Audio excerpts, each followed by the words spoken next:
All right, sorry guys, I had a few difficulties with posting some videos, and evidently these never got posted. So I'm going to redo the videos for lesson 16.3 and 16.4. Now, in 16.3, there's no examples in the homework, they're just proofs. So I'm just going to do about 4 of them with you. Again, the more proofs that you do, that you see, the better that you get at them. So the main thing that you want to remember this unit is there's 5 new theorems, postulates, whatever you want to call them, that will help us to solve that triangles are congruent. So in the last lesson, I'm just going to write them up here. In the last lesson, we learned that if three sides are congruent, if side is congruent, then our triangles are congruent. Okay, so that's one of our theorems. We also have the side angle side theorem. We have the angle side angle theorem, and then the angle angle side theorem. And last but not least is hypotenuse leg. Again, you've got to either prove a right angle or a right triangle to use that hypotenuse leg. So you're going to have to prove 3 sides or 3 angles, 3 different things for any one of those.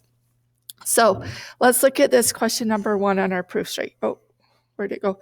Sorry about that. I'm still getting used to all my new software that I've gotten for this, but they've given us right here that PQ is congruent to ST. So I'm going to go ahead and mark that on my triangle right there, that those 2 sides are congruent. So down here in the reasons, that was just a given right there. Okay, then we've got, let's do red here. We've got QR, oh, didn't work. QR is congruent to TR. QR, this side right there, is congruent to TR. Again, that was just a given down here. And then the last thing that they gave us is that R is the midpoint of PS. Again, that's a given. You could just write the ditto marks if you want. But the midpoint there means that cuts this segment into 2 congruent parts too. So that's why they're able to say that PR right here, this from P to R, is congruent to S to R. Those are the same because it's the definition of a midpoint. If you've got a midpoint, it makes 2 congruent segments.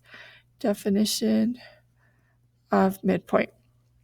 Okay, therefore, they're going to want us to prove that these 2 triangles, triangle PQR is congruent to triangle SQR.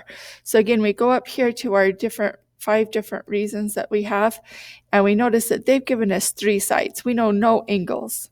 Okay, so we're going to use our side congruence theorem to say that those 2 triangles are indeed congruent.